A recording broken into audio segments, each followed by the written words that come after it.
जय राधा माधव कुंज बिहारी।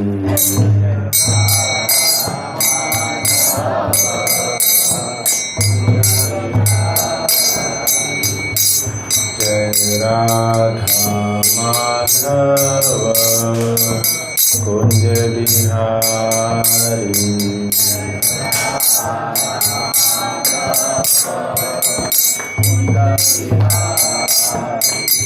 जय गोपी जन वल्लभ गिरिवरधारी।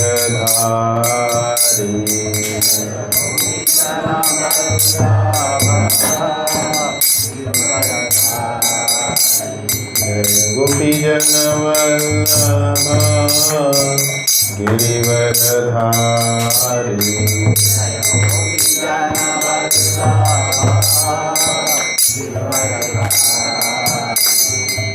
यशोदानंदन व्रज जन रंजन।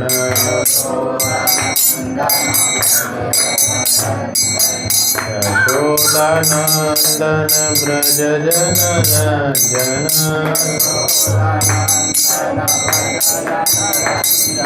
यशोदानंदन व्रज जन रंजन।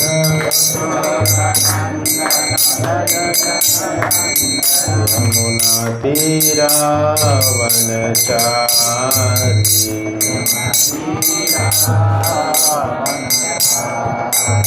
यमुना तीरावनचारी।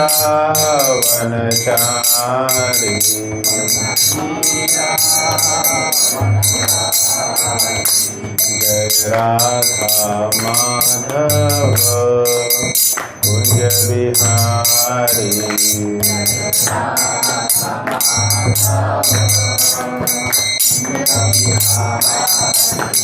हरे कृष्ण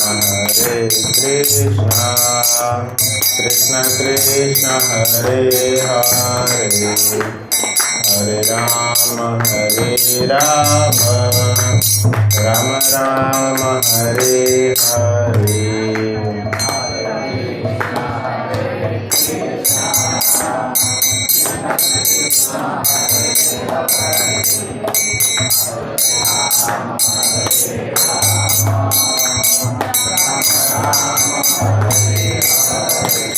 हरे कृष्ण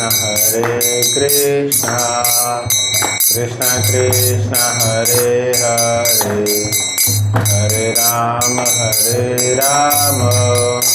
राम राम हरे हरे।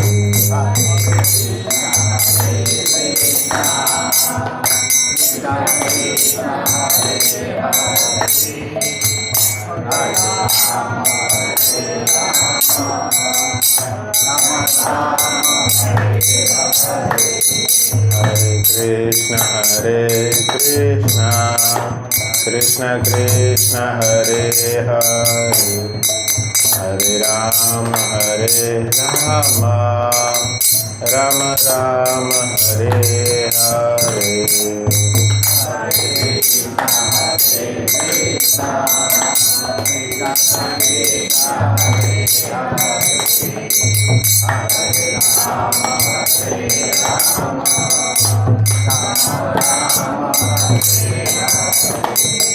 हरे कृष्णा कृष्ण कृष्ण हरे हरे, हरे राम राम राम हरे हरे।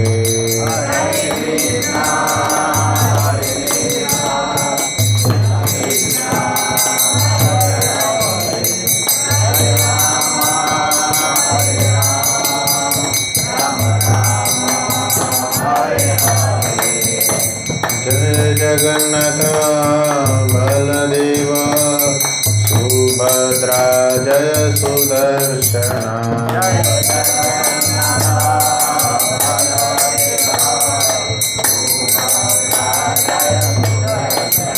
जय जय प्रभुपाद जय शिल प्रभुपाद।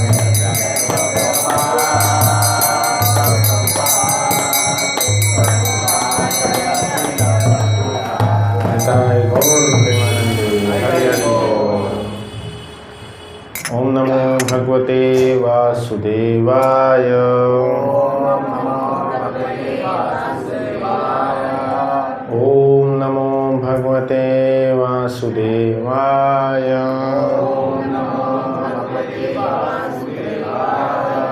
ओम नमो भगवते वासुदेवाय।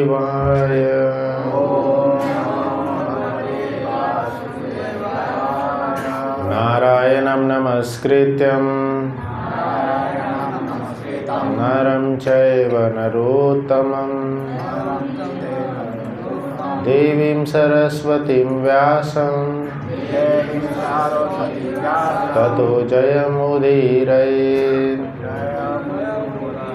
नष्टप्रायेषु अभद्रेषु नित्यं भागवत सेवया भगवती उत्तम श्लोके भक्तिर्भवति नैष्ठिकी। कृष्णाय वासुदेवाय देवकी नंदनाय च नंदगोपकुमाराय गोविंदाय नमो नमः। हरे कृष्णा। आप सभी का आज की कथा में स्वागत है। आप सभी को दिवाली की ढेर सारी शुभकामनाएं। यह जो त्यौहार कार्तिक महीने में है तो भक्तों में, भक्त परिवार में दिवाली से ज़्यादा महत्वपूर्ण दिवाली के अगले दिन जो मनाए जाते हैं वह कौन सा त्यौहार है? गोवर्धन का पूजा। कार्तिक महीने में तो बहुत सारे 15 त्यौहार आते हैं। 15 भगवान कृष्ण की 15 लीलाएं इस कार्तिक महीने में हुई हैं। जैसे हम ये मुख्य लीला देख रहे हैं, यशोदा दामोदर जी की लीला। तो ऐसे ही इस लीला में भगवान अपने भक्त का प्रेम प्राकट्य कराए थे। यशोदा दामोदर ये जो लीला हुई है तो भगवान जो किसी के द्वारा नहीं बंधे जा सकते हैं वो अपने भक्त के प्रेम के द्वारा बांध दिए जाते हैं। तो ऐसा ही भक्त और भगवान के प्रेम का संबंध का लीला है गोवर्धन लीला। तो आज हम इसी गोवर्धन लीला के बारे में पूरा अच्छे से समझने का प्रयास करेंगे। क्या हुआ था कई बार सुने हैं, बट फिर भी जितने बार स्मरण करेंगे हम उतना ही ज़्यादा पवित्र होंगे और हमारा चित्त शुद्ध होते जाएगा। भगवान की जितनी भी लीलाएं हैं यह सब बार बार स्मरण करना चाहिए, श्रवण करना चाहिए, सुनना भी चाहिए और याद करना चाहिए, स्मरण करना चाहिए। क्योंकि यह कोई न्यूज़पेपर में लिखी हुई लाइंस नहीं है जो कि अगले दिन बासी हो जाती है, अगले दिन किसी काम की नहीं। ये सदियों पुरानी जो लीलाएं हुई थी आज भी वो लीलाएं हैं। भगवान की लीला नित्य प्रतिदिन हर रोज़ चलती रहती है। हर ब्रह्मांड में हमेशा चल रही है लीलाएं। तो ये कोई मिथोलॉजिकल पास टाइम नहीं है कि कैसे एक 7 साल का बच्चा जो है इतना बड़ा पर्वत उठा सकता है। 7 साल का बच्चा तो अपना स्कूल का बैग भी नहीं उठा सकता। आजकल तो बैग में भी ट्रॉलीज आते हैं, स्कूल बैग में भी ट्रॉली बैग हो गया, नहीं उठा सकते, घड़का के ले जाओ। तो 7 साल के बच्चे स्कूल बैग नहीं उठा पाते हैं और ये हिंदू लोग क्या बोलते हैं, पर्वत उठा लिया। तो वैसे तो अकल्पनीय है ये, पर जहाँ हमारी कल्पना ख़त्म होती है भगवान वहीं से सोचना चालू करते हैं। कृष्ण जो भी लीला करते हैं उसके द्वारा कई सारे पास टाइम्स, कई सारे लेसन्स, कई सारे शिक्षाएं हमें देते हैं। हमारे छोटे से सोच में कृष्ण बंधे हुए नहीं हैं। हमारे क्या इंद्र भगवान जो है, इंद्र जो बारिश के जो देवता हैं, वह भी ऐसा नहीं सोच सकते थे ये तो गोवर्धन उठा लेंगे। जब गोवर्धन भी उठा लिए थे, इंद्र क्या सोच रहे थे, अरे ये तो पर्वत है छोटा सा, मैं तो इसको ऐसे ही क्रश कर दूंगा। तो ऊपर से बहुत सारे वो उनके पास क्या था, इंद्र के पास जो अस्त्र है उसका नाम है वज्र। वज्र से ही कई सारे असुरों का इंद्र नाश करते हैं।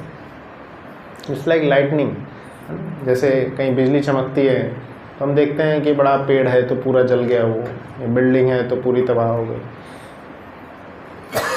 इसलिए उसके ऊपर में साइंस में जो है वो जानते हैं लाइटनिंग अरेस्टर लगाया जाता है। लाइटनिंग अरेस्टर तो क्या करता है, इतनी बड़ी जो हाई पावर की बिजली आ रही है लाइटनिंग बिजली से, तो क्या होता है सबको वो ग्रास्प कर लेता है, तो इधर उधर कहीं नुकसान नहीं होगा। तो वो यही सोचे थे कि बिजली से इस पर्वत को चूर चूर कर देंगे बट वहाँ पे भी कृष्ण क्या साबित करते हैं, ये कोई मामूली पर्वत नहीं है। यह कौन है? स्वयं श्री गोविंद जो है गिरिराज के रूप में उपस्थित हुए। भागवतम में भी वर्णन आता है कि कृष्ण जब पत्थरों में उपस्थित होते हैं, पत्थर के रूप में प्रकट हुए, तो वह कौन है? गिरिराज जी।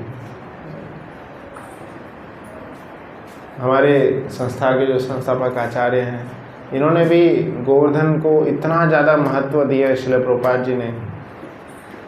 आपको जान के आश्चर्य होगा, जब प्रभुपाद जी का अंतिम समय थे 1977 में, जब प्रभुपाद जी धरातल पर थे, ऐसी अवस्था थी आखिरी समय में, प्रभुपाद जी एकदम पतले थे, इतना ज़्यादा ही कमज़ोर, एकदम पतले। डॉक्टर्स ने सब ने डिक्लेयर कर दिया था इनमें बिल्कुल जान नहीं। कई महीनों से प्रभुपाद जी ने कुछ नहीं खाए थे, कुछ नहीं पिए थे, कुछ बिल्कुल खाना पीना बंद था, और सिर्फ हरिनाम सुनते जा रहे थे। भक्तगण उनके पास में बैठ के हरिनाम कर रहे थे। महीनों से कोई खाए पिया नहीं होगा, कैसे जी सकते हैं? प्रभुपाद जी जीवित थे। और जब प्रभुपाद जी को पता चला कि कुछ दिनों में क्या आने वाला है, गोवर्धन पूजा आने वाला है, परसों वेडनेसडे को है गोवर्धन पूजा, तब प्रभुपाद जी ने क्या इच्छा जाहिर किए कि हमें क्या करना चाहिए। कृष्ण ने क्या आज्ञा दिए थे? गोवर्धन की परिक्रमा करनी चाहिए। ये कृष्ण का डायरेक्ट आज्ञा है। कृष्ण अगर पूरे जितना समय कृष्ण धरातल पर रहे हैं, कृष्ण ने अगर किसी की पूजा करने बोली है तो एकमात्र गोवर्धन। कृष्ण स्वयं भगवान श्री कृष्ण बोले हैं कि गोवर्धन को खिलाओ, गोवर्धन को हमें भोग अर्पित करना चाहिए। गोवर्धन खाते, कृष्ण स्वयं प्रकट होकर खाए। और फिर गोवर्धन के रूप में जब कृष्ण स्वयं प्रकट होकर खा लिए, उसके बाद में कृष्ण क्या बोले? गोवर्धन की परिक्रमा भी करनी है, चाहे छोटे बच्चे हो, बड़े हो, बूढ़े हो, स्त्री हो, सब लोग करें। जो नहीं कर सकते बुलक कार्ट में बैठ के करें। आज तो बुलक कार्ट नहीं चलती, वहाँ पे ई रिक्शा चलती है तो गोवर्धन परिक्रमा ज़रूर करनी चाहिए, चाहे पैदल करें, चाहे दंडवत होके करें, या नहीं चल सकते तो ई रिक्शा में करें, या खुद की गाड़ी लेके जाए उसमें करें, पर परिक्रमा ज़रूर करनी है। परिक्रमा ज़रूर करनी है, गाड़ी से करो या पैदल करो।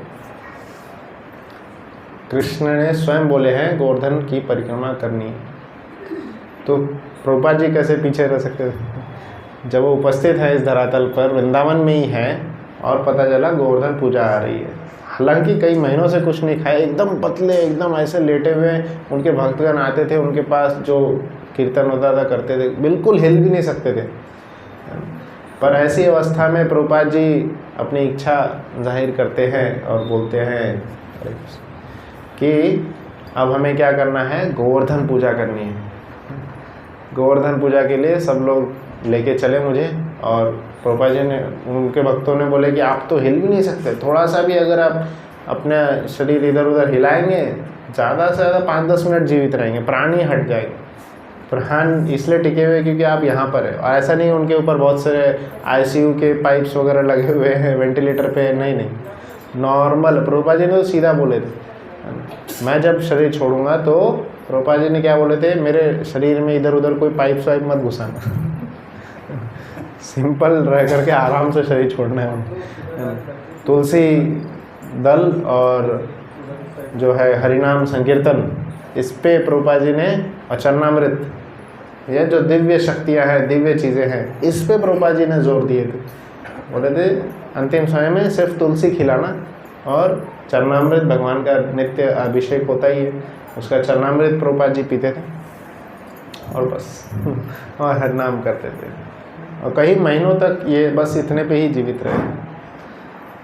तो इस प्रकार से जब प्रभुपाद जी अपनी इच्छा बताते हैं कि गोवर्धन परिक्रमा करनी है जहाँ छोटा सा भी हिल नहीं पा रहे थे, गोवर्धन परिक्रमा बहुत मुश्किल था।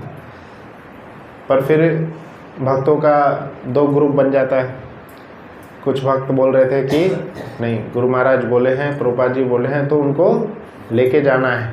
सब लोग बोल रहे थे मैं लेके जाऊँगा, मैं लेके जाऊँगा पर कुछ भक्त जो प्रभुपाद जी से और ज़्यादा प्रेम करते हैं वो बोले कि प्रभुपाद जी अभी आपके लिए सही नहीं है गोवर्धन परिक्रमा। आप उतना अभी तो अच्छा रोड बन गया है पर पहले नहीं था 77 में। तो उस खराब रास्ते में आप पूरा बुल्लकाट से ट्रैवल करना बहुत मुश्किल हो जाएगा और आप ऐसा भी हो सकती है प्राण त्याग सकते हैं। पर हमें आपकी ज़रूरत है, हम नहीं चाहते कि आप जाएं। फिर प्रभुपाद जी बोल रहे थे कि नहीं नहीं कुछ नहीं होगा मुझे, और मुझे नहीं लगता कि कृष्ण अभी मेरे प्राण लेंगे, अभी और समय है, आप गोवर्धन परिक्रमा लेके चलिए। फिर अब उनसे कौन बातचीत कर। तो प्रभुपाद जी तो एक्चुअली शिष्य का कर्तव्य होता है सिर्फ गुरु को मानना, उनके सामने बहस करना।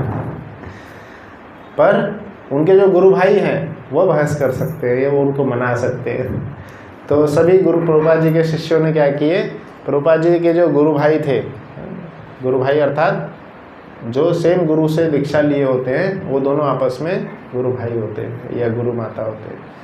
तो इस तरह के प्रकार से प्रभुपाद जी के गुरु कौन है, भक्ति सिद्धांत सरस्वती ठाकुर।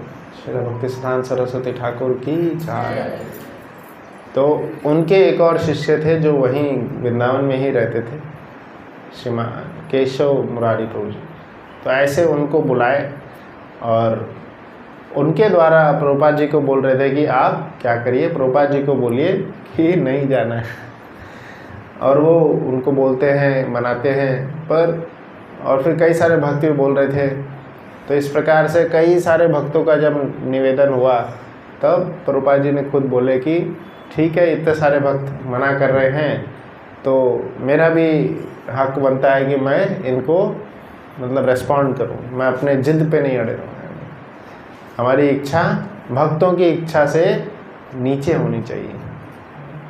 भक्त जब हमें कुछ बोलते हैं, प्रभुपाद जी ने ये साबित की, ये अपने द्वारा शिक्षा दी है कि जब भक्त हमें कुछ सिखा रहे हैं, बोल रहे हैं तो मानना चाहिए, भले ही हम कितने भी बड़े हों, भले ही हम सबके गुरु हों या सबसे आर्थिक रूप से बड़े हों या सामाजिक रूप से बड़े हों। हम समाज के बड़े लीडर हैं तो भक्तगण बोल रहे हैं सुबह मंगल आरती आइए, लीडर है तो क्या हुआ, सबके लीडर के सामने आइए। तो ऐसा नहीं कि हम समाज के लीडर हैं तो हम नहीं आएंगे। कोई भी पोजीशन में हो, अगर भक्तगण बता रहे हैं, भक्तगण सभी का हित ही चाहते हैं। कोई भी भक्त अगर बन जाता है किसी का अहित नहीं चाहता है वो। और वही भक्त है जो सिर्फ कृष्ण से जोड़ते हैं। गुरु गोविंद दो खड़े। तो कौन है गुरु, जो गोविंद की ओर दिखाते हैं, वही गुरु हैं। उन्हीं के शरण में हमें जाना चाहिए जो गोविंद की ओर आ दिखा रहे हैं। और सिर्फ गोविंद से जो जोड़ रहे हैं वही गुरु है, उन्हीं के शरण में हमें जाना चाहिए। तो ऐसे जो भक्तगण हैं जो गोविंद से जोड़ रहे हैं तो उनका बात मानना चाहिए। बोलते हैं मंगल आरती आओ आओ, हरि नाम का जाप करो, भगवद गीता का पठन करो, अभी नित्य रूप से कार्तिक में दीपदान करना है। तो चाहे आप कितने भी बड़े हो, कितने भी ज़्यादा अमीर हो, कितने भी ज़्यादा आप ऐश्वर्यवान हो, हर प्रकार का ऐश्वर्य कृष्ण के सामने समर्पित करके उनके सामने झुकना ही चाहिए, आना ही चाहिए। क्योंकि उनसे ज़्यादा ऐश्वर्यशाली कोई नहीं है ना। क्योंकि उस समय जो सबसे ज़्यादा ऐश्वर्यशाली थे भगवान स्वयं इंद्र, उनको ऐसा इंद्र भगवान को एक घमंड हो गया था। क्या घमंड हो गया था कि वह सबसे ज़्यादा ऐश्वर्यशाली है। और कितने सालों से नंद महाराज और उनके पूरे जो कम्युनिटी है वह उनके और पिता सब इंद्र की पूजा कर रहे थे। जय श्री श्री जगन्नाथ बलदेव सुभद्रा महारानी की जय। तो इंद्र भी अब इस बार अगर पूजा नहीं हुआ तो क्या रिएक्शन देते हैं। तो इस लीला के द्वारा कई सारी शिक्षाएं होती। तो शुरुआत से समझते। सबसे पहले क्या हुआ था, तो श्रील प्रभुपाद जी के वो लीला से हमने समझे कि क्या है, हम कितने भी बड़े हैं हमें भक्तों का बात मानना ही चाहिए। और फिर प्रभुपाद जी नहीं गए तो इम्पोर्टेंस भी बताया कि गोवर्धन पूजा अगर आप शारीरिक रूप से सक्षम हैं तो ज़रूर जाके करें, परिक्रमा करना चाहिए। यहाँ भी शायद अन्नकूट मनाया जाएगा, तो यहाँ भी आप लोग परिक्रमा करने आ सकते हैं। उसके बाद हम यह लीला के पर आते हैं। तो यह समय था जब भगवान ने, श्री कृष्ण भगवान ने अभी अभी क्या किए थे, ब्राह्मण पत्नियों का उद्धार किए थे, ब्राह्मणों का उद्धार किए थे। मथुरा जाने की रास्ते में, वृंदावन से मथुरा जाने के रास्ते में कुछ दूर पे, मतलब वृंदावन से थोड़ा बाहर और मथुरा से थोड़ा पीछे कुछ ब्राह्मण रहते थे जो कि यज्ञ कर रहे थे। पर वो ब्राह्मण जो हैं नंद महाराज के या इधर के ज़्यादा हितैषी मतलब नहीं थे उतने, और किसका मानने वाले थे, किसका ऑर्डर मानने वाले थे, कंस के ऑर्डर मानने वाले। तो उसी समय उसी रास्ते में जाते जाते वहाँ तक पहुँचे थे। कृष्ण और उनके गोप सखागण गाय चराते हुए वहाँ पहुँच गए थे। तो उस समय जा कर के उनके सभी गोप सखागण कृष्ण को आके बोलते हैं, आज सुबह से हम इतना थक गए हैं, आज तो हम टिफ़िन भी उतना नहीं लाए, तो हमें आपने इतने असुरों को वध किए, इतने असुरों को मारे हैं, अब हमारे पेट में एक बहुत बड़ा असुर हमें परेशान कर रहा है। कौन सा असुर? भूख लग रही है भूख जो है, भूख के सामने सब नतमस्तक है। कोई भी कितना भी बड़ा होगा पर वो काम ज़रूर करता है। इस पूरे दुनिया में सब के सब क्रियाशील हैं। इवन भगवद्गीता में स्वयं कृष्ण बता रहे हैं, ना ही सुप्तस्य सिंहस्य, सिंह जो पूरे जंगल का राजा है वह भी ऐसा नहीं है कि सोया रहेगा तो उसको कोई खाने को आ जाएगा, अपने आप को ही उसके सामने आ जाएगा। शेर को भी अगर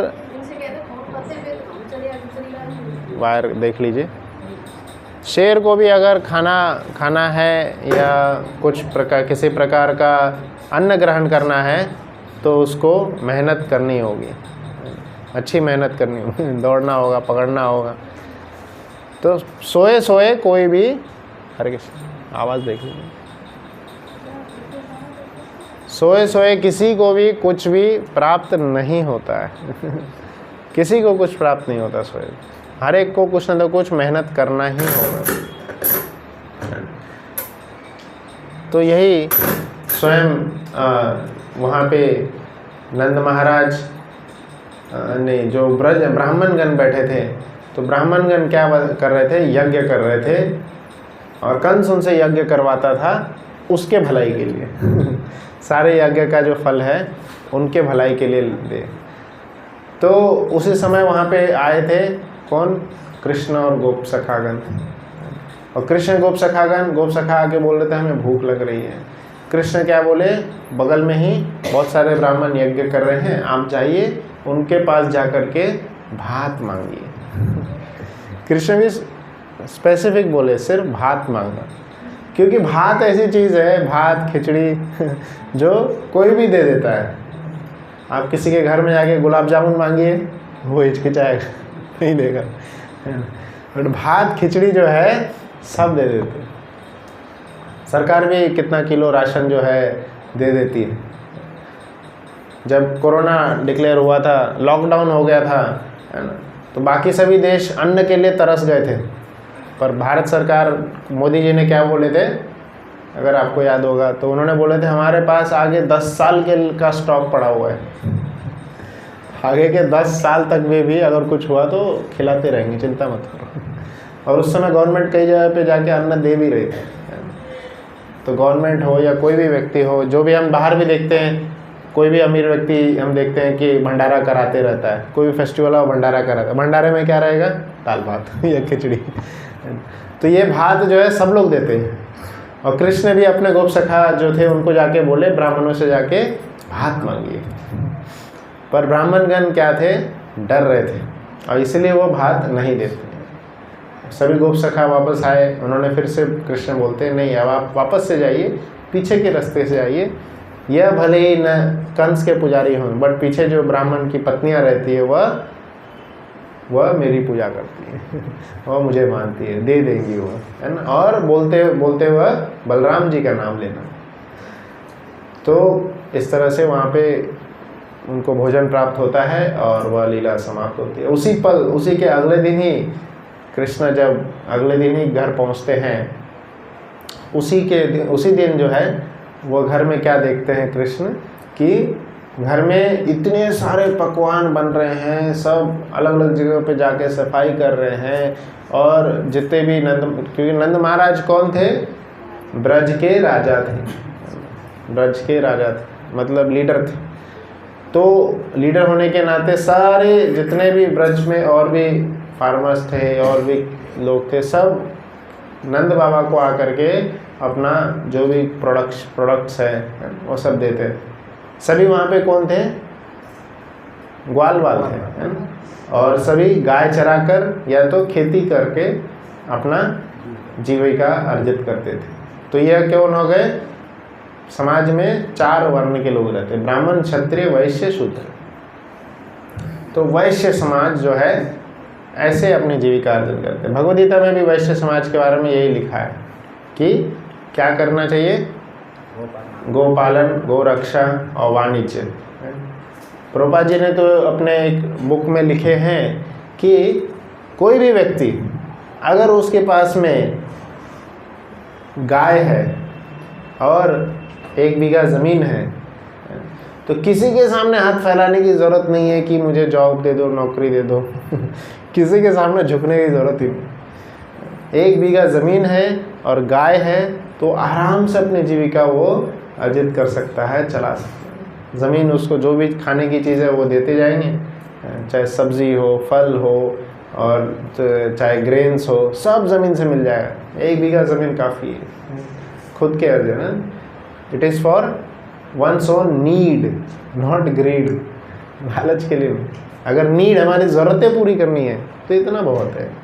और गाय जो है दूध देगी, उससे दूध, दही, घी, मक्खन सब बनाएंगे, है ना। तो इतना पर्याप्त है। इवन प्रभुपाद जी के एक मैं जगह पे सुन रहा था कि इसी बात को अमल करते हुए एक इसी बुक में ही पढ़े थे। तो एक शायद गुजरात में ही एक भक्त रहते हैं, तो वह जो है अमेरिका में पढ़ाई करते थे, वहीं पे सेटल हो गए थे। पर ऐसे ही इस्कॉन के प्रचारक वहाँ पे आए और फिर इस्कॉन के बुक्स बटे, फिर वो धीरे धीरे भक्त बने। और फिर जब वो ये लाइन पढ़े थे कि बस 1 बीघा ज़मीन और गाय होकर के हम आराम से अपनी जीविका अर्जन कर सकते हैं, कोई चिंता नहीं, किसी के ऊपर डिपेंड रहने की कोई ज़रूरत नहीं है। तो उन्होंने, उनका ज़मीन था ही यहाँ पे गुजरात में, वो फॉरेन जाके सेटल हो गए। तो वो सब छोड़ करके धीरे धीरे आए, पहले अपने पत्नी और बच्चों को भेजे कि आप जा करके वहाँ पे रह करके देखिए, अगर आपको जमता है तो हम आएंगे। और पत्नी भी पूरा अच्छे तरह से सहयोग देती थी। ऐसा नहीं कि वो अलग अलग डिमांड्स कर रही है, उसके डिमांड्स को पूरा करने के लिए पति दिन भर मेहनत कर रहा है ना, और कभी डिमांड्स पूरे ही नहीं होते। ऐसा ही ज़्यादातर हर जगह होता है। पर अगर वो भी समझदार है और अच्छी तरह से भगवान के राह, भगवान को जानना चाह रही है, भगवतमय है उसका जीविका, तो वह भी पति को सहयोग करेगी और पूरा दोनों का जीवन शैली जो है भगवान को समर्पित होकर रहेगा। लालच की ओर न जाते हुए और चाहिए और चाहिए, इधर एक फ्लैट लेना है, इधर ज़मीन लेना है, इधर बढ़ाना है, ये करना है ये सब के चक्कर में सरल जीवन, उच्च विचार, सरल जीवन जी करके आराम से खुशीपूर्वक रह सकते। तो उन्होंने भेजे अपनी पत्नी और बच्चों, और पत्नी 2 हफ्ते के बाद वहाँ पे इनके दादाजी वगैरह यही रहते थे। तो 2 हफ्ते में पत्नी उनको फ़ोन करके बोलती है ये तो बहुत अच्छी ज़िंदगी है, यहाँ पे आराम से हम रह सकते हैं और फिर उन्होंने जितने भी उनका कार था, गाड़ी था, उधर सब बेच दिए, जॉब रिज़ाइन कर दिए, जो भी पैसा था सब लेकर के आ गए, यहाँ सेटल हो गए और अभी बहुत बड़े प्रचारक हैं, सूरत में ही रहते हैं। तो ऐसे कई सारे भक्त हैं जो इस बात को समझ जाते हैं और प्रभुपाद जी की कृपा से आज कई जगह पर वो आराम से फार्म्स डेवलप करके, स्वयं भक्ति रसामृत स्वामी महाराज को आप जानते होंगे, तो बेंगलोर में, कर्नाटका में कई जगह पे कई सारे फार्म्स डेवलप किए हैं। स्वयं भक्ति चारू स्वामी महाराज ने भी फार्म डेवलप किए हैं। फार्म मतलब खेती प्रॉपर खेती है ना, सब लोगों को खेती करना, जैसे अपना ड्रेस लगाना। आप उज्जैन में जाएंगे, प्रभुपाद जी के कई सारी मूर्तियाँ वहाँ बनाते हैं, तो वो लोग मूर्ति बनाते हैं, फिर विग्रह जो ड्रेस है कारपेंटिंग करते हैं। तो नॉर्मल छोटी सी जीविका जी करके आराम से खुश हैं, कोई ज़्यादा लालच करके किसी के ऊपर डिपेंड नहीं है। छोटा सा जीवन जीना चाहिए, सरल जीवन, कुछ ज़्यादा लालच नहीं। तो ऐसा ही विचार प्रभुपाद जी ने भी स्थापित किए और स्वयं कृष्ण भी यहाँ पे यही बोल रहे हैं। जब कृष्ण ने देखे कि इतना सारा पकवान तैयार हो रहा है, इतना सारा व्यंजन तैयार हो रहा है, तो कृष्ण नंद बाबा से पूछते हैं कि ये सब तैयारी किस बात के लिए चल रही है। तो नंद बाबा बोले कि यज्ञ होने वाला है, बहुत बड़ा यज्ञ हो रहा है, तो यज्ञ के लिए तैयारी चल रही है। यज्ञ को अच्छे से समाप्त हो, यज्ञ की पूजा, यज्ञ में ऑफरिंग हम देंगे, यज्ञ में चढ़ाएंगे, इसलिए यह सब तैयारी की जा रही है। तो नंद बाबा के सामने स्वयं कृष्ण, जो उस समय सिर्फ 7 साल के थे, वह पूछ रहे हैं 3 प्रश्न वहाँ पे पूछते हैं। किनका यज्ञ हो रहा है, क्या उद्देश्य से हो रहा है, और यह यज्ञ हम कैसे करने वाले हैं।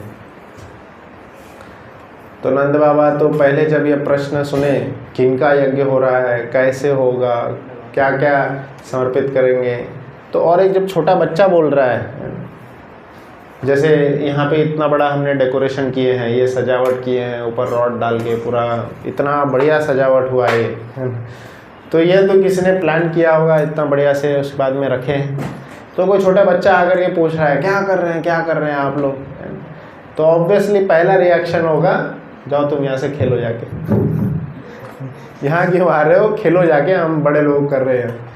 तो ऐसे ही कृष्ण को भी पहले बार पूछने पे नहीं बताए, क्या बोले, ये तो बच्चा है, जाओ खेलो, तुम्हें क्या ज़रूरत है, हम बड़े लोग कर रहे हैं, शाम में आ जाना, जब यज्ञ होगा प्रसाद खाने आ जाना। तो कृष्ण को नहीं बताया। फिर कृष्ण भगवान क्या बोलते हैं कि आप जो है परम उच्च कोटि के वैष्णव हैं, उच्च कोटि के आप धार्मिक व्यक्ति हैं। तो धार्मिक व्यक्ति जो होते हैं, उच्च कोटि के धार्मिक व्यक्ति जो होते हैं, उनका जो जीवन होता है, उनका जीवन खुली किताब की तरह होनी चाहिए। उनका जीवन ऐसा नहीं है कि आप अंदर कुछ हैं और बाहर कुछ और दिखा रहे हैं। जो कोई सीक्रेट मतलब नहीं बता रहे थे तो कुछ सीक्रेट है, आप क्यों नहीं बता रहे? तो अपने जो हितैषी हैं, आपका तो मैं स्वयं आपका बेटा हूँ, तो आपको तो बताना चाहिए। ऐसा कृष्ण नंद बाबा को बोल रहे हैं। कोई भी चीज़ छुपानी नहीं चाहिए, 2 जीवन नहीं होना चाहिए कि बाहर दिखाने के लिए अलग और अंदर का अलग। तो अपने जो रिलेटिव्स हैं उनसे कोई बात छुपानी नहीं चाहिए, ऐसा कृष्ण बोल रहे हैं। तो इस प्रकार से वहाँ पे नंद बाबा को कई सारे वचन बोले कि आपको ऐसे चीज़ें छुपानी नहीं चाहिए। पहला बात बोले चीज़ें छुपानी नहीं चाहिए, फिर दूसरा बोले कि मैं आपका स्वयं पुत्र हूँ, तो आपको बताना चाहिए। और तीसरा महत्वपूर्ण बात बोलते हैं कि आप ये जो यज्ञ कर रहे हैं, मैं भी यह यज्ञ आगे चल के मैं करूँगा, तो मुझे जानना चाहिए क्या हो रहा है। ये बिना जानकारी के अगर हम कुछ यज्ञ करेंगे, कुछ कार्य करेंगे, तो वह क्या होगा, किसी प्रकार का वह हमें लाभ नहीं देगा। हम भी अपने जीवन में देखते हैं, आपके माता पिता, आपके पड़ोसी, कोई दूसरे लोग किसी प्रकार का पूजा करते होंगे, कोई घर में पूजा करते होंगे, कोई बाहर जाके पूजा पाठ करते होंगे। तो आप उनसे पूछेंगे क्या, किस कारण से वो पूजा कर रहे हैं, तो ज़्यादातर आंसर क्या आता है या तो शांत कर देंगे, या तो बोलेंगे हमें नहीं पता, ज़्यादातर लोगों को पता ही नहीं होता कि हम पूजा क्यों कर रहे होते हैं।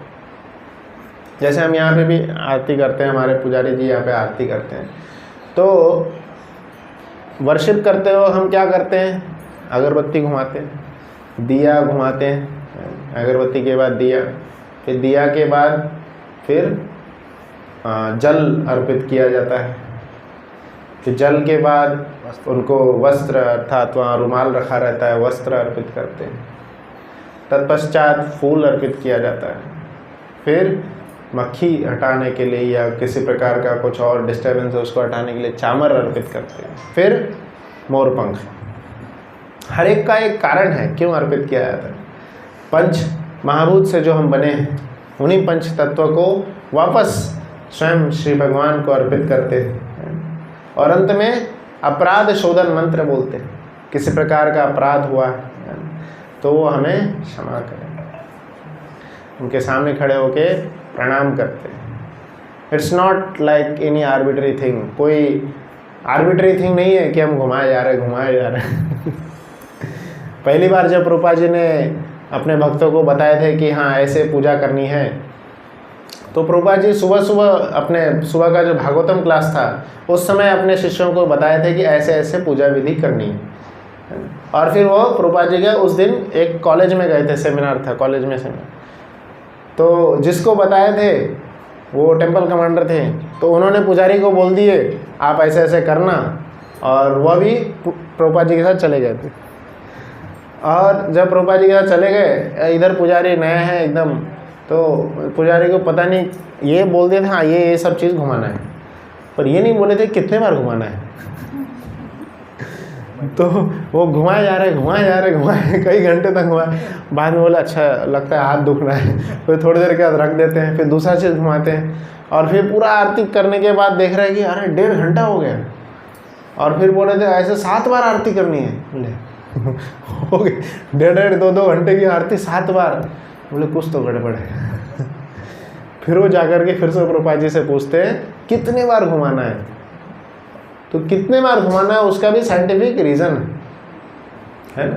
कितने बार घुमाते हैं, भगवान के श्री चरणों में हम 4 बार घुमाते हैं, फिर 2 बार श्री नाभि कमल को, फिर मुख कमल को 3 बार, और फिर पूरे दिव्य शरीर को 7 बार। ऐसे यहाँ भी हम दीपदान करते हुए घुमाते हैं, और हर एक की विधि है, ये सिर्फ दिया की विधि।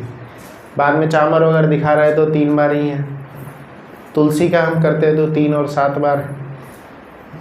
तो हर एक का कारण है।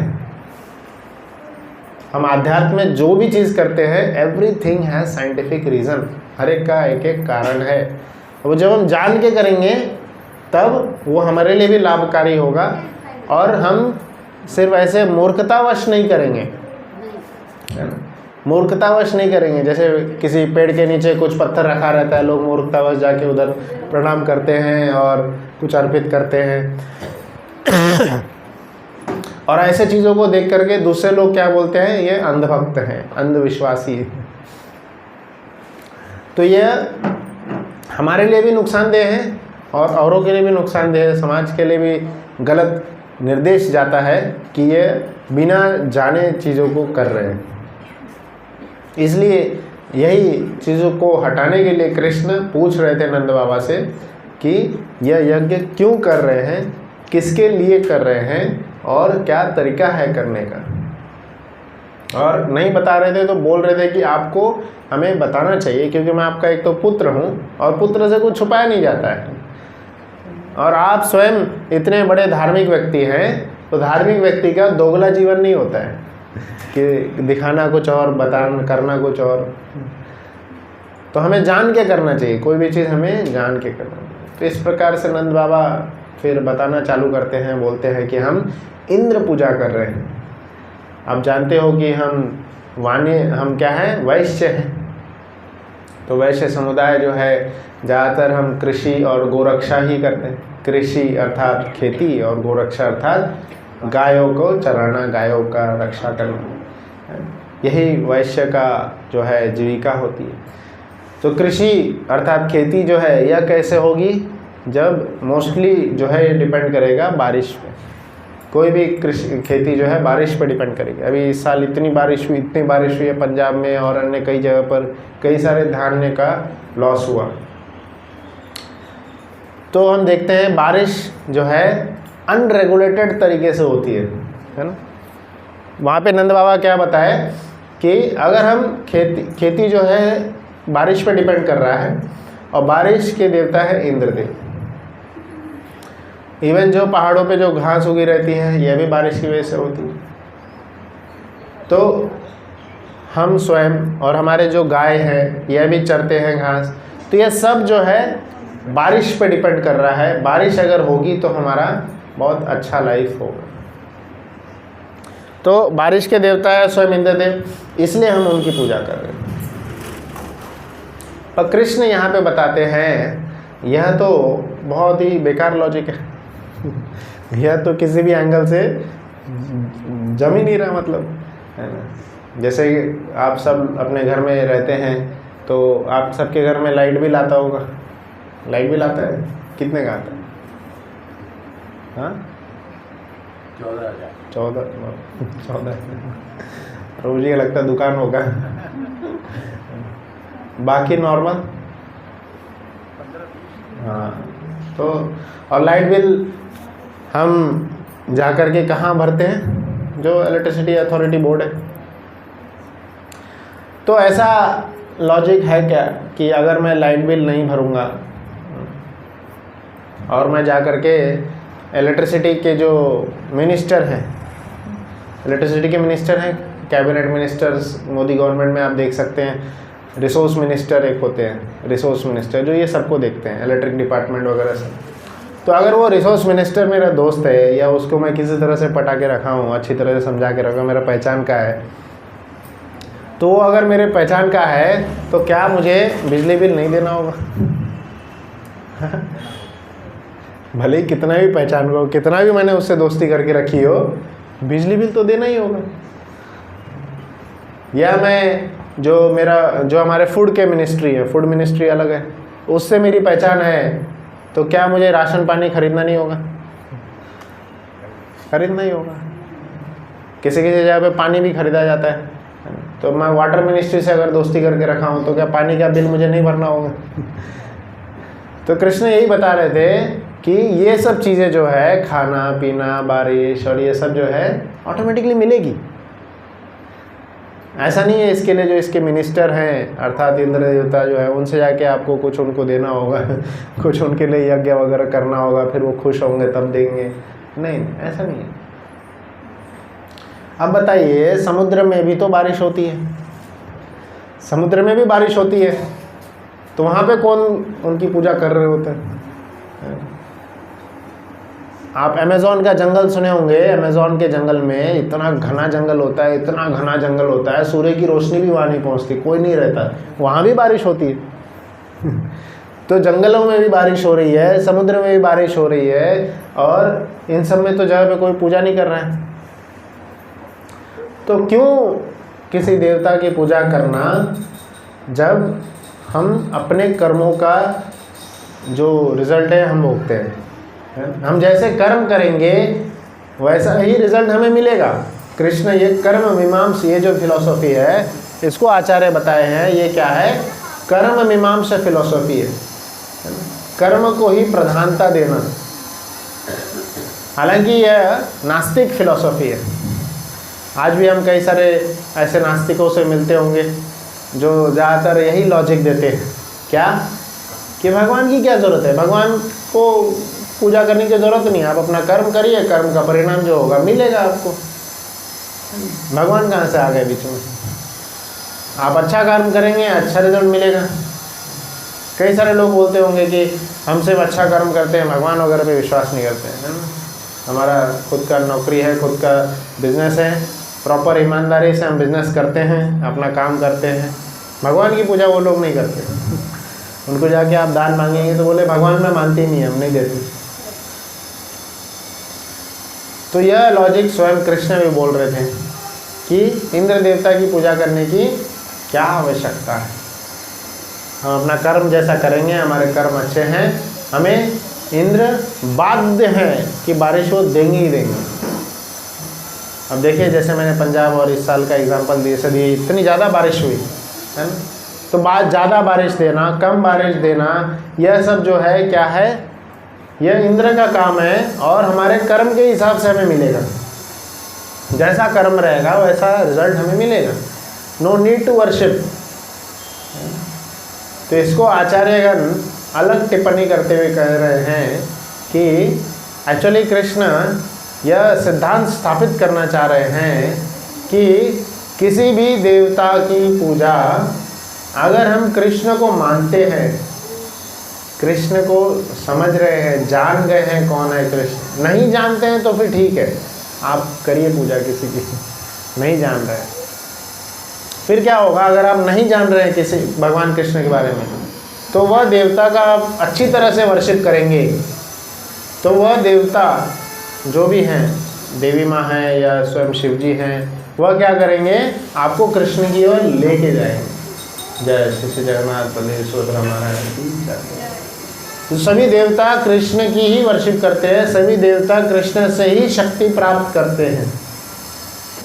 तो वह देवता की अगर हम अच्छी तरह से वर्शिप पूजा करेंगे तो क्या होगा, वह हमें कृष्ण की ओर राह दिखाएंगे। एक व्यक्ति थे, वो ऐसे ही अपने जीवन में बहुत परेशान थे, तो उनको किसी ने बोले कि आप भगवान कृष्ण की एक मूर्ति लेके आइए, उनका पूजा करिए और आपके सारे जीवन की परेशानी दूर हो जाएगी। तो बोले ठीक है, लेकर के आए मूर्ति, पूजा करना चालू किए, वर्शिप करना चालू किए, उनके जीवन में परेशानी और बढ़ गई। जो पहले 10 रुपये का नुकसान हो रहा था, अब 100 रुपये का नुकसान होने लगा, बढ़ गई परेशानी, है ना। क्योंकि कृष्ण क्या करते हैं, धीरे धीरे हमारे सारे पाप हर लेते हैं पहले, बाद में हमारा जीवन शुद्ध करते हैं। क्योंकि पहले ही जीवन शुद्ध कर देंगे, पाप करने की प्रवृत्ति तो पहले ही घुसी हुई अंदर, प्रवृत्ति तो हटी नहीं, प्रवृत्ति हटी नहीं है तो क्या हुआ, हम शुद्ध हो जाएंगे, आएंगे यहाँ से, जैसे ही मंदिर से बाहर जाएंगे फिर से पाप करेंगे। तो कृष्ण जो भी हमें दुख या दर्द देते हैं वो कृष्ण के निर्देशन में रहता है, और उससे क्या होता है, हम धीरे धीरे शुद्ध होते जाते हैं। यह कैसा है, जैसे आप दुकानदार से जाके चॉकलेट खरीद लिए, उसको क्या लेना, वो पैसा लेगा, चॉकलेट देगा, पर पिताजी से मांगेंगे तो बोलेंगे क्यों चाहिए, ये जो कोई चॉकलेट खाने का चीज़ है, डांटते हैं ना पिताजी, नहीं डांटते। और दुकानदार डांटेगा, नहीं डांटेगा दुकानदार। दुकानदार क्या करेगा, पैसे लेगा, दे देगा, ख़त्म, उसको क्या लेना देना। पर पिताजी डांटेंगे, चॉकलेट क्यों खाना है, जाओ खाना खाओ, रोटी सब्जी खाओ, है ना, या जो घर पे बन रहा है वो खाओ। तो उसी प्रकार से अब बच्चे ने क्या देखा, मैं पिताजी से मांगा, मुझे डांट मिली, दुकानदार से मिला, सीधा सामान मांग मिला, तो क्या आसान है, पिताजी से क्यों मांगू, फिर जाके दुकानदार से मांगूंगा। तो वैसा ही है, कृष्ण से की पूजा करना, इट्स लाइक पिताजी, परम पिता के पास जाना। भगवद गीता में स्वयं कृष्ण कई बार कहे हैं, वही हमारे बीज देने वाले परम पिता, सबके नाथ स्वयं जगन्नाथ जी। तो इनके पास ही आना चाहिए, ना कि किसी और देवता के पास जाके। देवतागण सिर्फ जो उनकी आप पूजा करेंगे, जो शास्त्र में लिखा है देवता की पूजा कैसे करनी चाहिए, तो उनसे वो देवता खुश हो जाएंगे, आपने जो वरदान मांगे होंगे वो दे देंगे, ख़त्म का, उनका आगे कुछ लेना नहीं। इट्स लाइक दुकानदार है ना, पैसा दिए, सामान लिए, मिल गया, ख़त्म, निकलो। अब उससे आपका नुकसान हो रहा है या फ़ायदा हो रहा है, दुकानदार को कुछ लेना देना नहीं है। जैसे एक व्यक्ति थे, उन्होंने शिवजी से वरदान प्राप्त किया कि मैं जिसके ऊपर भी हाथ रखूँ वह भस्म हो जाए। तो शिवजी ने भी दे दिए, जाओ हटो, ले लो, जाओ। और बाद में वो शिवजी के पीछे ही चले गए उनके ऊपर हाथ रखने के लिए, भस्मासुर। भगवान स्वयं आकर के फिर बचाते हैं।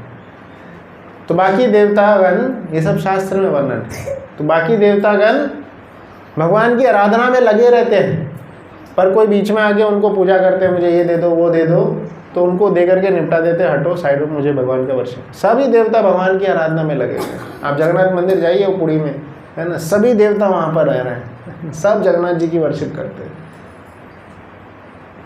तो इसलिए हम स्वयं जब जगन्नाथ जी के पास जाएंगे, गतो मुकुंदम परिहत्य कर्तव्यम, शास्त्र में एक श्लोक आता है कि किसी प्रकार का हमारे पास ऋण है, हमारे पास बहुत ऋण होते हैं, हम जन्म लिए हैं तो देवताओं का ऋण है, हमारे पूर्वजों का ऋण है, माता पिता का ऋण है, समाज का ऋण है, कई सारे ऋण हमारे ऊपर रहते हैं। खाली हाथ आए थे खाली हाथ जाएंगे ऐसा नहीं, ऋण का पिटारा हम लेकर के आए और कर्मों का पिटारा लेकर जाएंगे, हैं? भारत देश का ऋण है आपके ऊपर और समाज का ऋण है, हमारे जो शिक्षकगण हैं उनका ऋण है। इतने सारे ऋण कैसे चुका पाएंगे? सबको अलग अलग जगह पे जाके चुका पाएंगे? एकमात्र सॉल्यूशन बताते हैं, गतो मुकुंदम परिहर्त्य कर्तव्य, मुकुंद के शरण में जाइए, वही एकमात्र हैं जो कि हमें मुक्ति देने वाले हैं। कोई देवता, कोई जो अलग हैं वह मुक्ति नहीं दे सकते हैं। स्वयं हिरण्यकशिपु ने ब्रह्मा जी के पास जाकर के क्या मांगे थे? मुझे अमर बना दो। ब्रह्मा जी ने बोले मैं खुद अमर नहीं हूँ, तुम्हें क्या बनाऊँ? जो मेरे पॉकेट में जो वो बोलो दे दूंगा। तो मुक्ति देने वाले कौन है? अमरता प्रदान करने वाले कौन है? स्वयं मुकुंद है, भगवान जगन्नाथ जी है, कृष्ण। किसी और के पास जाने की जरूरत नहीं है। तो यही शिक्षा कृष्ण दे रहे थे कि मेरे रहते हुए आप इंद्र की पूजा कर रहे हैं। इंद्र का तो काम है बारिश देना, वो देगा ही देगा, आप अपने काम करो वो देते जाएगा। मेरे रहते हुए, कृष्ण के रहते हुए किसी और के सामने हमें नहीं झुकना है। भगवद गीता का आखिरी श्लोक क्या है? हाँ, सर्वधर्मान परित्यज्य। अभी कौन सा धर्म की बात हो रही है? सभी प्रकार के धर्म की बात हो रही है। हमारा धर्म जो हिंदू धर्म है, हमारा धर्म जो देश के प्रति धर्म है, हमारा धर्म जो समाज के प्रति धर्म है, हमारा धर्म जो हमारे परिवार के प्रति धर्म है, खुद के शरीर के प्रति भी हमारा धर्म है। हालांकि ये सब निभाना चाहिए, पर सर्वधर्मान परित्यज्य माम एकम शरणम व्रज। एकम क्यों लगाया? माम भी लगाए, एकम भी लगाए। माम का अर्थ क्या हुआ? कौन बोल रहा है श्लोक? कृष्ण बोल रहे हैं। तो माम मतलब मेरा, मुझे शरण में आओ। फिर एकम क्यों लगाए? फिर से केवल मेरी शरण में आओ, ना ही लेफ्ट ना ही राइट, इधर भी नहीं उधर भी नहीं, सिर्फ और सिर्फ और सिर्फ और सिर्फ सिर्फ और सिर्फ कृष्ण के शरण में आना। एकल ईश्वर कृष्ण आरा सब भृत्य। सिर्फ हमें कृष्ण की ही पूजा करनी चाहिए। और फिर हम जैसे छोटी बुद्धि वाले लोग डरने लगेंगे। हमारे छोटी बुद्धि में संदेह आएगा, संशय आएगा। क्या संशय आएगा? अरे वो देवता क्या बोलेंगे? फिर हम सदियों से हम बरगद के पेड़ की पूजा करते आ रहे हैं, सदियों से सूरज की पूजा करते आ रहे हैं, इंद्र की पूजा करते आ रहे हैं, तो ये क्या बोलेंगे? नाराज हो जाएंगे, है ना। घर में इतने सारे देवताओं की फोटो लगा, सबको अगर एक साथ अगरबत्ती दिखा देते हैं किसी तक नहीं पहुंची तो नाराज हो जाएंगे। जैसे कि वो बैठे हुए हैं, देख रहे हैं कि अरे इसने मुझे अगरबत्ती नहीं दिखाया है, पकड़ो इसको। ऐसा नहीं होता है ना। ये बचपन में सिखाया जाता है कि भाई आप वर्शिप करें। ये डर के स्तर पे हम वर्शिप करते हैं, डर के स्तर पे। जैसे बच्चों को बोलते हैं कि पढ़ाई करो वरना टीचर डांटेगी, या एग्ज़ाम के प्रणाम करके जाओ, है ना। तो डर के स्तर पे भक्ति कराया जाता है। फिर आगे उठ करके ड्यूटी के स्तर पे भक्ति करते हैं कि हमें करना चाहिए इसलिए करते हैं। फिर आगे चल के हम जब ऋणी हो जाते हैं, देखते हैं यार मैं छोटी सी चीज़ कमाने के लिए इतना मेहनत करना पड़ रहा है, तब मुझे मिल रहा है, और भगवान मुझे सूर्य रोशनी दे रहे हैं, पानी दे रहे हैं, इतनी सारी चीज़ फ्री में दे रहे हैं। पीने का पानी क्या रेट में मिलता है?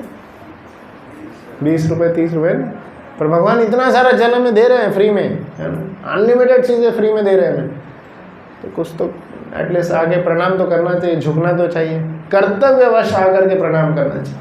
पर ये सारे लेवल जो हैं, डर के स्तर पे, ड्यूटी के स्तर पे, कर्तव्य के स्तर पे, ये सब क्या है? निचला मना मन का जो स्तर है, चित्त का जो हमारा स्तर है, निचला है। सबसे उत्तम स्तर है कि वो हमारे परम पिता है, भगवान स्वयं कृष्ण। सब हमारे चहेते हैं, सबसे ज़्यादा हमें चाहने वाले कौन है? स्वयं कृष्ण है।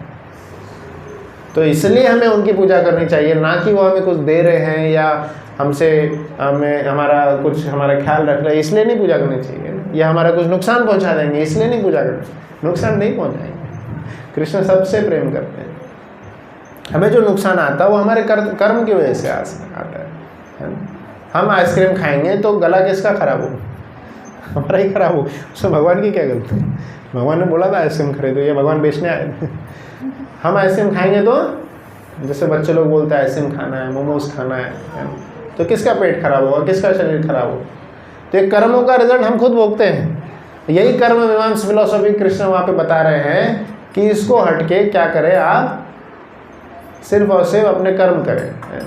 पर आचार्यगण क्या बता रहे हैं कि कर्म करें अर्थात किसी दूसरे की वर्शिप ना करें, सिर्फ किसकी वर्शिप करें? श्री जगन्नाथ जी की। जय श्री जगन्नाथ बलदेव सुभद्रा महारानी की जय। तो इसलिए यह हमेशा हमें मानना चाहिए, कोई कर्म का बंधन कृष्ण को नहीं मान सकता। लोग बोलते हैं कि मूर्ति खंडित हो जाती है तो हम पूजा नहीं करेंगे, पर वो सारे दूसरे के लिए।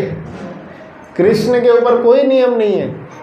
कृष्ण का वर्शिप सर्वोपरि है। आप सो करके भी भगवान का वर्शिप कर सकते हैं। कैसे? नाम जप के जरिए। सोते जागते हर पल भगवान का नाम लेना चाहिए। हरे कृष्णा कृष्णा कृष्णा हरे हरे, हरे राम राम राम हरे हरे। और भगवान सिर्फ नाम मात्र में उपस्थित रहते हैं। नाम, भगवान के नाम से बड़ा और कुछ नहीं। जितना ज़्यादा हम नाम पे जोर देंगे, नाम जप ज़्यादा करेंगे। द्रौपदी माता ने क्या किए थे? नाम जप किए थे। स्वयं कृष्ण उपस्थित हो गए। तो इसलिए भगवान यह स्थापित कर रहे थे कि क्या है, कृष्ण के सामने, कृष्ण जब उपस्थित हैं तो किसी और के सामने झुकने की नहीं, किसी और को पूजा करने की ज़रूरत नहीं है। ऐसा नहीं कि आपको बाकी सभी देवता की पूजा करनी है फिर आपको माला जप करना है, नहीं।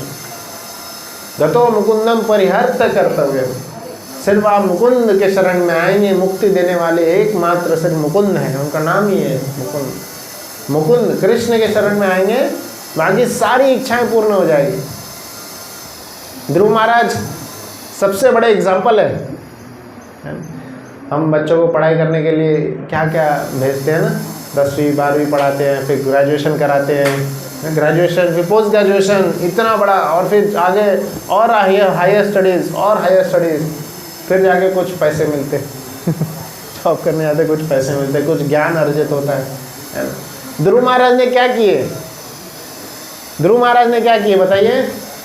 सिर्फ 6 महीना, 6 महीने में भगवान को प्राप्त कर लिए। 6 महीने भक्ति किए भगवान की, 6 महीना भक्ति किए भगवान की। और उसके बाद में जब स्वयं कृष्ण प्रकट हो गए, कृष्ण ने क्या किए? विष्णु भगवान जब प्रकट हुए तो क्या किए थे? ध्रुव महाराज उनका गुणगान करना चाहते थे, उनको तो कुछ आता ही नहीं था, 5 साल के बालक थे। तो कृष्ण विष्णु भगवान ने क्या किए थे? शंख, उनका जो दिव्य शंख है, प्रहलाद को स्पर्श करा दिए। शंख के स्पर्श होते ही सारा वेदों का ज्ञान प्रहलाद में आ गया, ध्रुव महाराज में आ गया। प्रहलाद में भी सेम, प्रहलाद महाराज, ध्रुव महाराज, इनका ही तो गुणगान चैतन्य महाप्रभु स्वयं कई बार सुनते रहते थे, कई बार सुनते थे। प्रहलाद महाराज और ध्रुव महाराज ये हमारे लिए बहुत ज़्यादा प्रेरणादायक, जो इतना मेहनत करते ना। तो 6 महीना भक्ति करिए भगवान की स्वयं भगवान प्रकट होकर के उनको शंख स्पर्श किए, सारा वेदों का ज्ञान आ गया, डायरेक्ट डाउनलोड हो गया कहीं किसी कॉलेज में जाने की ज़रूरत नहीं, कुछ करने की ज़रूरत। 6 महीने में वो भगवान का दर्शन भी प्राप्त हो गया और सब ज्ञान भी उनको प्राप्त हो गया। और उसके बाद जो चाहते थे वो कि राजा बनना चाहते थे तो राजा भी बने, और आगे 36,000 साल तक राज्य किए थे ध्रुव महाराज। क्या मेहनत किए, एफर्ट्स कितना डाले थे तो आप भी कौन, हमें तो आचार्य और सिंप्लीफाई करके बताते हैं, 6 महीना नहीं, सिर्फ यह 1 महीना कार्तिक का, सिर्फ एक कार्तिक का महीना बहुत अच्छे से भक्ति करिए। अभी तो एक रमा एकादशी भी गई थी। कार्तिक की जो 2 एकादशी होते हैं और ज़्यादा महत्वपूर्ण होते हैं। सिर्फ 1 महीना कार्तिक का सुबह ब्रह्म मुहूर्त से लेकर के रात तक पूरा एकदम दिव्य रूप से एकदम सारे नियमों को पालन करते हुए भक्ति करिए, 16 माला जाप करिए, 4 नियम पालन करिए, भगवान को स्वयं प्रकट हो गया आपको दर्शन। प्रभुपाद जी ने बोले। तो वैसे तो हमेशा करना चाहिए, कार्तिक में उसको और बढ़ाना चाहिए, ज़्यादा और जप करना चाहिए। तो यह जब नंद बाबा सुने कि अब हमें नंद कृष्ण क्या बोल रहे हैं नंद बाबा को, कोई ज़रूरत नहीं इंद्र की वर्शिप करने की। इनफैक्ट प्रैक्टिकल अब वो चीज़ें बताए, ठीक है इंद्र का नहीं करे तो अब क्या करें प्रैक्टिकल। तो क्या बोल रहे हैं कृष्ण कि एक्चुअली में आप थोड़ा और ध्यान से देखिए कि हमें कौन हमारे जीवन की पूर्ति कर रहा है। हमें ब्राह्मण, गाय और पर्वत इनकी पूजा करनी चाहिए। ब्राह्मण हमें ज्ञान देते हैं। ब्राह्मण पहले के समय में जो गुरुकुल सिस्टम होता था तो वहाँ पे जो ब्राह्मण रहते थे वह पूरा उनके पास नॉलेज होता था शास्त्र का, वो देते थे सबको ज्ञान। वो उनके गुरुकुल में सभी आते थे, चाहे वो राजा हो या रंक हो, सब एक साथ बराबर आके गुरुकुल में बैठते थे। और यह सिस्टम ब्रिटिश राज्य तक चल रहा था। ब्रिटिश के एक व्यक्ति आए थे, लॉर्ड मैकले उनका नाम है, उनका लेटर भी लिखा हुआ है जिसमें वो अपने क्वीन को एक लेटर वापस लिखे हैं। इंडिया का एजुकेशन सिस्टम ऐसा है कि यहाँ पे कोई भी अनपढ़ नहीं है और कोई भी गरीब नहीं है। इसलिए तो भारत को सोने की चिड़िया कहते थे, क्योंकि यहाँ पे सब गुरुकुल सिस्टम में सारा एक प्रकार की शिक्षा लेते थे। हर प्रकार की शिक्षा मिलती है शास्त्र में, बिल्डिंग कैसे बनाना है उससे लेकर के कोई भी छोटी से छोटी चीज़, जीविका अर्जन, सब दिया हुआ है शास्त्र में। और सब गुरुकुल में हमें मिलता था। गुरुकुल में समान रूप से सबको शिक्षा दी जाती थी। कोई कास्ट सिस्टम नहीं था कि माइनॉरिटी का कार्ड लगा करके आप घुस जाएंगे सबको समान रूप से शिक्षा दी जाती थी। तो यह गुरुकुल सिस्टम स्टार्टिंग से था। ये ब्राह्मणों की वर्शिप करनी चाहिए जो हमें ज्ञान देते हैं, गायों की वर्शिप करनी चाहिए जो हमें दूध, दही, घी इत्यादि देते हैं, जो हमारे शरीर को पोषण देता है। और यह सब जिनसे पाते हैं स्वयं गोवर्धन पर्वत। आज तो हम देखते हैं कि बहुत छोटा हो गया, पर उस समय गोवर्धन बहुत बड़ा था। कई सारे गुफाएं थे उसके अंदर, कई सारे पर्वत, स्वयं छोटे छोटे और पर्वत उसके ऊपर थे। बहुत बड़ा पर्वत था गोवर्धन। सारे गाय सब उधर ही जाके चरते थे और सभी को बहुत सारे पेड़ थे जिसपे सारे ग्वाल वालों को बहुत सारे चीज़ उससे मिलती थी। हाँ, तो पर्वत की पूजा करनी चाहिए। आज भी कुछ लोग हैं, कुछ समाज है जो कि प्रकृति की पूजा करते हैं। तो कोई भगवान के सामने झुके न झुके, कितने भी बड़े नास्तिक रहेंगे वो, पर प्रकृति को सब मानते हैं। प्रकृति जो है ना, everything is happening by nature. प्रकृति सब करा रहा है। कोई भी सोर्स हम देखेंगे तो कहाँ से आ रहा है, प्रकृति से आ रहा है बोलते। पर भगवद गीता में कृष्ण क्या बोले हैं, मैं अध्यक्षेन प्रकृति सूयते स चराचर।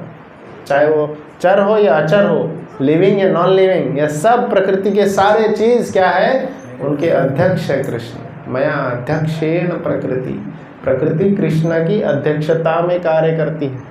अध्यक्ष मतलब सुपरवाइजर कृष्ण सबके हेड है। तो इसलिए कृष्ण क्या बोले कि आप गोवर्धन की पूजा करें। तो नंद बाबा और बाकी ग्वालवाल बोले कि क्या कोई अन्य और कोई सामग्री जुटानी होगी।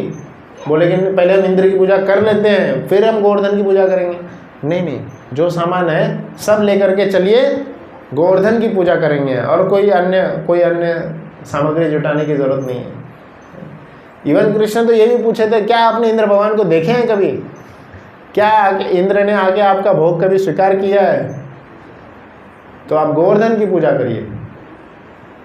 तो कृष्ण से सभी ग्वाल बाल और सभी भक्त वहाँ पे नंद बाबा इत्यादि गोप सखाएं, गोपियाँ इतना प्रेम करते थे कृष्ण से, इतना प्रेम करते थे, जो हर साल रीति रिवाज चला आ रहा था। बोले कि कृष्ण ने बोले हैं तो हम करेंगे। तो कृष्ण जो बोलते हैं हम उनके भक्त है, करना चाहिए। तभी तो प्रेम होता है ना। प्रेम क्या होता है, जो बच्चा बोल रहा है उसको दिला देते हैं। क्यों दिला देते हैं? प्रेम के कारण, प्रेमवश। हमें तो भगवान से प्रेम ही नहीं है। रोज़ बोलते हैं आइए दीपदान करिए, आके माला जप करिए, है ना, तो किसका फ़ायदा होना है? हमें लगता है कि क्यों जाना है, क्यों इतना, मैं इससे अच्छा अपना जॉब कर रहा हूँ, ये कर रहा हूँ, घर पे कामों में लगा हुआ हूँ, है ना, ये ज़्यादा ज़रूरी है। तो ये क्या है? हमारा भगवान के प्रति प्रेम नहीं है, प्रेम नहीं है। ये प्रेम होगा ना तो भगवान ने क्या बोले, सब काम छोड़ो, गोवर्धन की परिक्रमा करो। और सभी भक्तों ने किए। कोई ग्वाल वाल नहीं बोला कि मुझे ऑफिस में जाना है, मुझे तो गाय चराने जाना है, मैं क्यों आऊँ उधर, मैं बिजी हूँ, है? कोई बोला ऐसा? क्यों? प्रेम है कृष्ण के प्रति। और अगर हम भगवान के वाणी को नकार रहे हैं, सीधा है मतलब प्रेम नहीं है। कृष्ण को हम वैल्यू नहीं दे रहे हैं, हम अपने जॉब को वैल्यू दे रहे हैं, है ना, हम अपने एफर्ट्स को वैल्यू दे रहे हैं कि हम मेहनत करेंगे, कमाएंगे। अरे क्या ही मेहनत कर सकते हो? हैं? आप सब बहुत वरिष्ठ लोग हैं, देख समझ रहे होंगे धीरे धीरे क्या होता है, हमारा शरीर जवाब देने लगता है। कुछ समय के बाद हम शरीर काम देगा, बूढ़े हो जाएंगे, है ना। जिस शरीर पे हमें घमंड है कि हम इतना दूर दूर जा सकते हैं, मेहनत कर सकते हैं, अरे शरीर तो ऐसे ही हमें धोखा देगा, हमारा बुद्धि भी हमें धोखा देगा। बड़े बड़े डॉक्टर्स है, मैं मिलता हूँ उनसे, वो लोग बोलते हैं कि मुझे कभी कभी मेडिसिन याद ही नहीं आता है, क्या बोलूँ इनको, पेशेंट को मैं खुद भूल गया। तो वो लोग लिख देते, जाके असिस्टेंट से मिल लो, है ना। तो बड़े होने पे हमारी याददाश्त भी कमज़ोर हो जाएगी, हमारे शरीर का बल भी खत्म हो जाएगा, सब खत्म हो जाएगा, सब साथ छोड़ देंगे, कृष्ण नहीं छोड़ेंगे। कृष्ण का साथ रखना है, कृष्ण का नाम जप करना है, सिर्फ और सिर्फ उनका ही बात मानना है। कृष्ण ने बोले सभी ग्वाल वालों को, सब जो भी आपने इकट्ठा किया सब लेके चलिए, गोवर्धन की पूजा करनी है, गोवर्धन को वर्शिप करेंगे। और फिर सभी भक्तगणों ने और बनाए, और बहुत सुंदर रूप से अन्नकूट, राइस का पहाड़, हलवा का पहाड़, सब्जी का पहाड़, पूरी का पहाड़, सब ढेर सारा चीज़ गोवर्धन को अर्पित किए। और जैसा कृष्ण ने बोले थे, क्या इंद्र ने कभी इसको ग्रहण किए? तो उस बात को भी काटने के लिए स्वयं कृष्ण गोवर्धन के रूप में प्रकट होते हैं, एक बड़ा विशाल रूप लेकर के, और जितना भी अन्न वहाँ पे दिया गया था वह सब ग्रहण कर लेते हैं।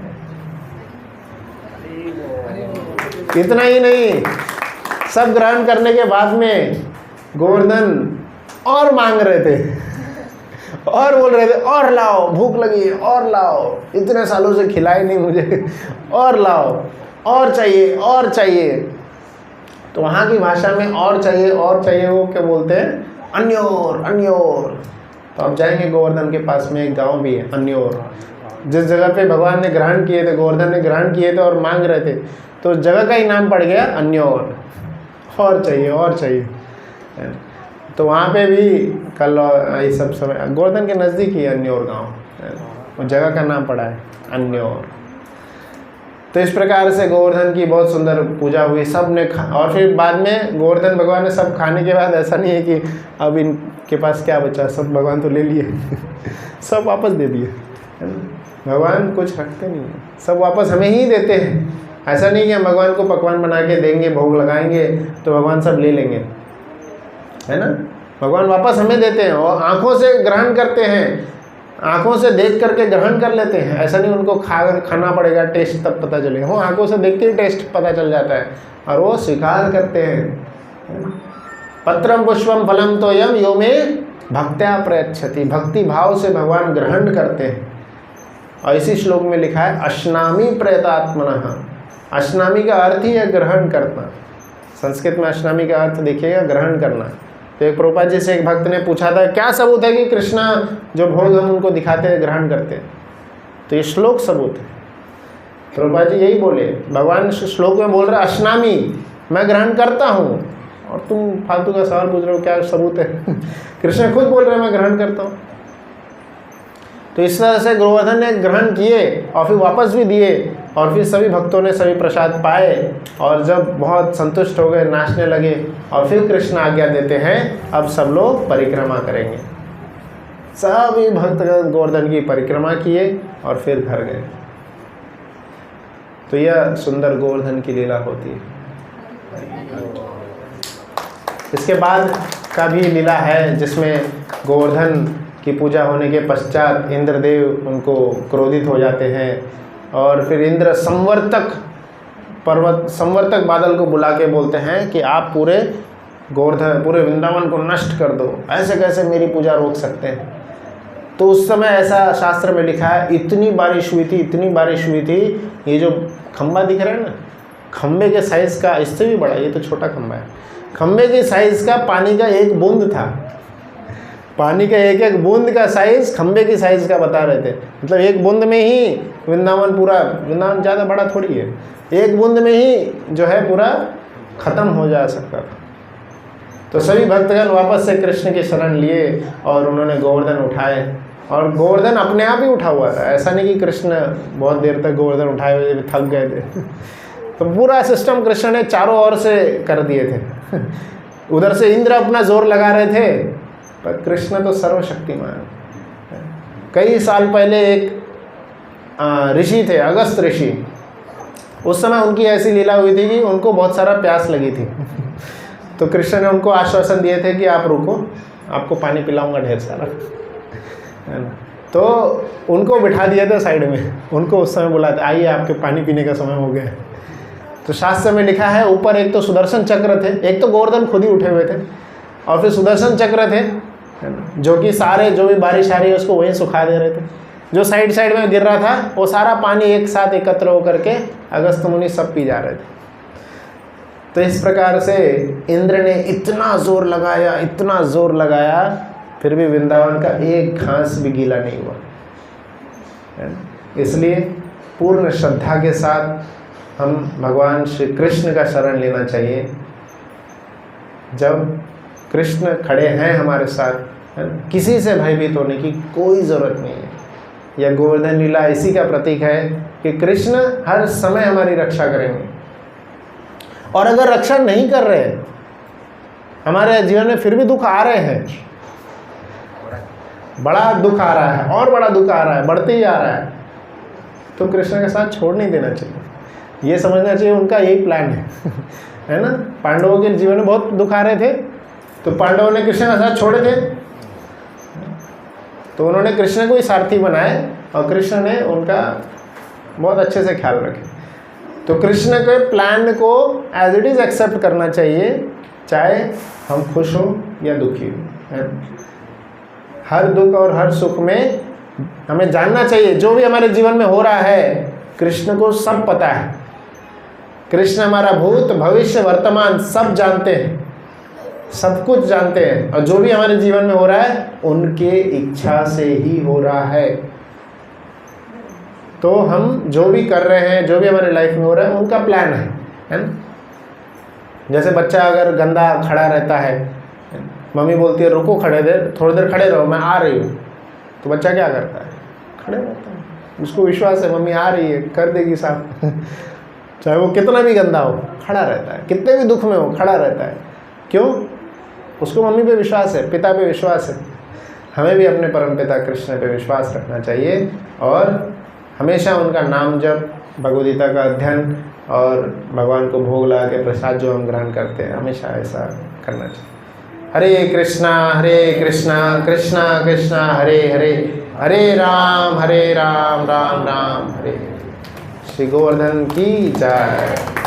और गोवर्धन जो है श्री श्री राधा गिरधारी जिनके रूप से यह जाने जाते हैं, यह श्री रघुनाथ दास गोस्वामी के प्राणधन है। रघुनाथ दास गोस्वामी पूरा राधा कुंड में रह के गोवर्धन का हमेशा प्रणाम करते थे, उनका गुणगान करते थे, और वहीं पे उन्होंने चैतन्य महाप्रभु की लीलाओं को कृष्णदास कविराज गोस्वामी को बताए थे। और कृष्णदास कविराज गोस्वामी ने राधा कुंड के पास में रह के चैतन्य महाप्रभु की लीलाएं लिखे थे।